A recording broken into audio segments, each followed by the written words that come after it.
क्या सीता रावण की पत्नी मंदोदरी की पुत्री थी? आपको ये जानकर आश्चर्य होगा कि रामायण के कुछ संस्करणों में मंदोदरी को सीता की माता या उनके जन्म का कारण बताया गया है। आइए ऐसी 3 कथाओं के बारे में जानते हैं। अद्भुत रामायण की एक कथा के अनुसार रावण अत्यधिक क्रूर था और उसके लिए ऋषि मुनियों का वध करना एक आम बात थी। रावण जब भी किसी ऋषि का वध करता था तो दैवी शक्तियां प्राप्त करने के लिए उनका रक्त एक बड़े बर्तन में इकट्ठा करता था। उन्हीं दिनों एक तपस्वी ऋषि ग्रत्समदा देवी लक्ष्मी को अपनी पुत्री के रूप में प्राप्त करने के लिए तपस्या कर रहे थे। उन्होंने दर्भ घास का दूध इकट्ठा किया हुआ था और उसे अपने तपोबल और मंत्रों से शुद्ध करके एक बर्तन में रखा हुआ था ताकि लक्ष्मी उसमें वास कर सके। रावण ने ऋषि ग्रत्समदा का वध करके इस बर्तन में रखा दर्भ घास का दूध अपने रक्त से भरे बर्तन में मिला दिया। मंदोदरी रावण के दुष्कर्मों से अत्यधिक निराश और परेशान रहती थी। इसी कारण एक दिन अत्यधिक दुखी होकर मंदोदरी ने आत्महत्या करने का फैसला किया और उसने उस बर्तन में स्थित दूध और रक्त का वह मिश्रण पी लिया। यह मिश्रण अत्यधिक जहरीला था, परंतु मरने के स्थान पर मंदोदरी लक्ष्मी के अवतार के साथ गर्भवती हो गई, क्योंकि इस मिश्रण में स्थित दूध में ऋषि ग्रत्समदा के तपोबल की शक्ति थी। रावण के भय से मंदोदरी ने अपने इस अजन्मे भ्रूण को कुरुक्षेत्र में भूमि के अंदर छुपा दिया, जिसे राजा जनक ने खेत में हल चलाते समय पाया और इस प्रकार लक्ष्मी के अवतार के रूप में सीता का जन्म हुआ।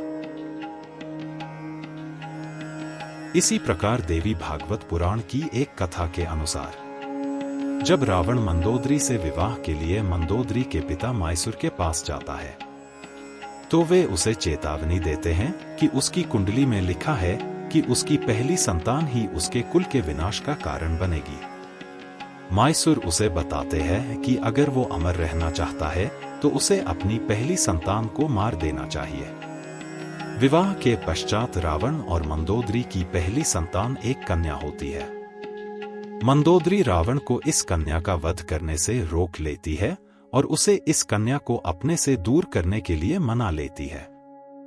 मंदोदरी की इच्छा को मानते हुए रावण इस कन्या को एक संदूक में रखकर राजा जनक के प्रदेश में भूमि के अंदर छुपा देता है और इसी संदूक को राजा जनक के द्वारा खोज लिया जाता है और वे इस कन्या को सीता नाम देकर अपनी कन्या के रूप में पालते हैं। आनंद रामायण के अनुसार मंदोदरी सीता की माता तो नहीं पर उनके जन्म का कारण थी। इस कथा के अनुसार राजा पद्मक्ष की एक पुत्री थी जिसका नाम पद्मा था, जो देवी लक्ष्मी का अवतार थी। पद्मा के विवाह के समय रावण उसके पिता राजा पद्मक्ष का वध कर देता है। रावण से बचने के लिए पद्मा आग में कूद जाती है और भस्म हो जाती है, परंतु अपने भस्म हुए शरीर को 5 रत्नों में परिवर्तित कर लेती है जो पुनर्जीवित होने की क्षमता रखते हैं। रावण इन 5 रत्नों को एक संदूक में रखकर लंका ले जाता है।